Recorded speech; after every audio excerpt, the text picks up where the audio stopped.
Good morning, everybody. I am Preeti Bansal from आदर्श शिक्षा निकेतन high school 5th class. आज हम अपना 9th चैप्टर स्टार्ट करने वाले इंग्लिश रीडर का द सेल्फिश जेंट, स्वार्थी बड़े शरीर वाला दानव। ठीक है, चलिए स्टार्ट करते हैं। Just near a school there was a beautiful garden. School के पास एक बहुत सुंदर गार्डन था। The garden had beautiful flowers which look like a beautiful stars in the sky.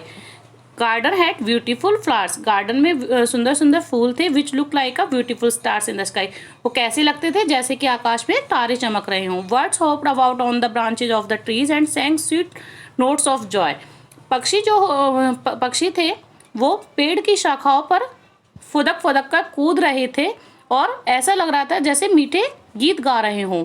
मतलब पक्षियों की जो चहचहाट थी उनसे ऐसे लग रहा था वो मीठे गीत गा रहे हों।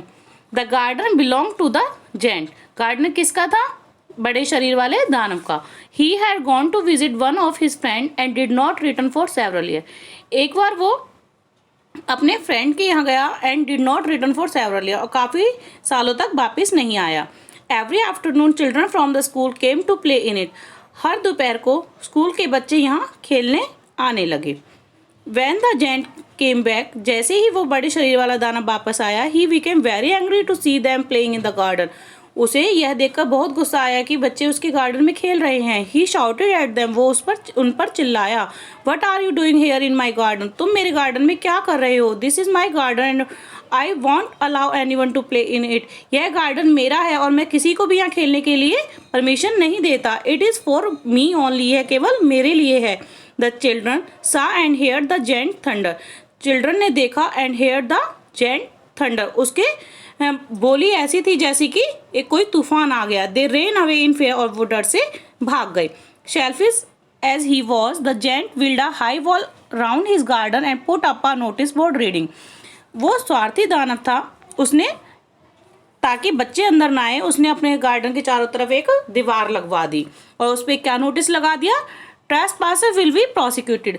यहाँ किसी को भी आने का अधिकार नहीं है और जो आएगा उसे गिरफ्तार कर लिया जाएगा। ठीक है, आगे देखिए। Now the children had nowhere to play. Now the children had nowhere to play. They played only on the dusty road full of hard stones. How much they wish to play in the beautiful garden. अब बच्चे कहाँ खेलने लगे? वहीं पर। कहाँ पर? They played only on the dusty road. Dusty road जो गंदगी वाला रोड था जहाँ पे पत्थर पड़े हुए थे, अब बच्चे वहीं खेलने लगे थे। How much they wish to play in the beautiful, और वो आशा करते थे, वो सोचते थे कि हम उस सुंदर गार्डन में जाकर खेलें। The winter came to an end. अब सर्दी का मौसम ख़त्म होने पे आ गया था। The spring season had set in. All over the country there was beautiful flowers and lovely little birds. अब सभी के पूरे देश में हर जगह सभी पेड़ों पर सुंदर सुंदर फूल आ गए थे और पक्षी चहचहाट करने लगे थे। But in the selfish giant garden it was still winter. लेकिन उस स्वार्थी दानव के गार्डन में अभी भी सर्दियाँ थी। It will had snow Frost hello and the हॉलिंग north wind. उसके गार्डन में अभी भी बर्फ़ पड़ती थी, ठंडी हवाएं चलती थी और कोई स्प्रिंग सीजन नहीं आया था। One day the selfish giant looked at his cold white garden. एक दिन उस स्वार्थी दानव ने अपने गार्डन की ओर देखा एंड सेड टू हिमसेल्फ, और अपने आप से कहा, I can't understand why the spring is so late this time. मुझे समझ नहीं आ रहा कि इस बार स्प्रिंग सीजन इतना लेट कैसे हो गया। I hope the weather will change now. मैं आशा करता हूँ कि जल्दी ही मौसम चेंज हो जाएगा। But the spring never came not did the summer. ना तो यहाँ पर स्प्रिंग सीजन आया और ना ही समर सीजन आया। All the gardens around were full of fruits but in the giant's garden there was none. सभी के गार्डन्स में फ्रूट्स आ गए थे, फ्लावर्स आ गए थे, लेकिन जेंट का गार्डन में अभी भी कुछ नहीं आया था। It was always winter in his garden. उसके गार्डन में अभी भी विंटर थी। The north wind, the hell, the Frost and the snow danced about through the trees all the time. सारा दिन क्या होता था? वहाँ पर ठंडी हवाएं चलती रहती थी, बर्फ पड़ती रहती थी। One cold morning the giant heard some lovely music. एक दिन उस दानव ने एक प्यारा सा म्यूजिक सुना। He jumped out of his bed to have a look outside. वो जल्दी से अपने बेड से कूदकर बाहर आया और बाहर की साइड देखने लगा। ही सा that through a little hole in the wall. उसने देखा कि उसने जो दीवार बनाई थी उसमें एक छोटा सा छेद कर दिया है। Some children had crept in, कुछ बच्चे उसमें से अंदर आ गए। They were sitting on the branches of the tree, और वो पेड़ों की शाखाओं पर बैठ गए। The trees were glad to have the children back, अब वृक्ष भी खुश हो गए थे ये देख कर कि बच्चे वापस आ गए। दे covered themselves with lovely blossoms, उन्होंने अपने आप को सुंदर फूलों से ढक लिया। किसने? वृक्षों ने, पेड़ों ने।